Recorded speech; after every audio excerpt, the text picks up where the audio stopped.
ঘূর্ণিঝড় রোয়ানু উপকূল অতিক্রম শুরু করেছে। এর প্রভাবে ঝোড়ো হাওয়া ও ভারী বৃষ্টিপাতে দেশের বিভিন্ন স্থানে বাড়িঘর ও গাছপালা বিধ্বস্ত ও জলাবদ্ধতা সৃষ্টি হয়েছে।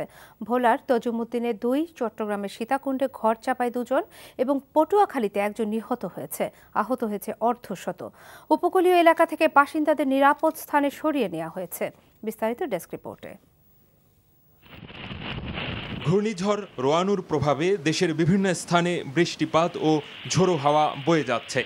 রাজধানীতে দুর্যোগ ব্যবস্থাপনা অধিদপ্তরে ঘূর্ণিঝড় মোকাবেলায় সব ধরনের প্রস্তুতির কথা জানিয়েছেন ত্রাণমন্ত্রী। ইতিমধ্যেই 3,851টি আশ্রয় কেন্দ্রের মধ্যে প্রায় 3,500 আশ্রয় কেন্দ্রে প্রায় 5 লক্ষ মানুষকে আমরা সরিয়ে আনতে সক্ষম হয়েছি। আমরা কন্ট্রোল রুম 24 ঘন্টা খোলা রেখেছি। এই বিপদ না যাওয়া পর্যন্ত আমরা সার্বক্ষণিক কাজ করব। ভোলার তজুমুদ্দিন, চরফ্যাশন, মনপুরা ও ভোলা সদরে শতাধিক ঘরবাড়ি বিধ্বস্ত ও চরাঞ্চলে জোয়ারের পানি প্রবেশ করেছে শতাধিক গ্রামে। বেড়িবাঁধ ভেঙে বরগুনা সদর, পাথরঘাটা সহ জেলার বিভিন্ন উপজেলার চরাঞ্চল প্লাবিত হয়েছে। উপড়ে পড়েছে অসংখ্য গাছপালা। পটুয়াখালীর রাঙাবালি ও গলাচিপায় বেড়িবাঁধবিহীন চরে বেশ কিছু ঘরবাড়ি বিধ্বস্ত ও উপড়ে গেছে গাছপালা। পটুয়াখালী শহর সহ চরাঞ্চল বিভিন্ন এলাকায় জলাবদ্ধতার সৃষ্টি হয়েছে।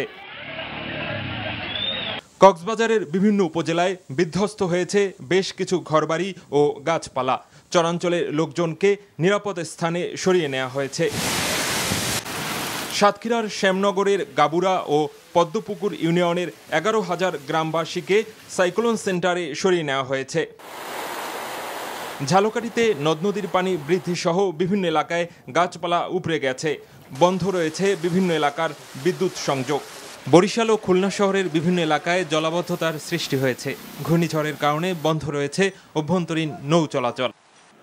ভারী বর্ষণ ও উজান থেকে নেমে আসা পাহাড়ি ঢলে মৌলভীবাজারের জুড়ি নদী ও কয়েকটি পাহাড়ি ছড়ার প্রতিরক্ষা বাঁধ ভেঙে জুড়ি উপজেলায় 16টি গ্রাম প্লাবিত হয়েছে। বাংলাদেশে প্রতি বছর ছোটখাটো মাত্রার ঝড় হলেও সর্বশেষ বড় আকারের ঘূর্ণিঝড় সিডরের শিকার হয়েছিল 2007 সালের নভেম্বরে। সেই ঝড়ে প্রাণ হারান 2000-এরও বেশি মানুষ।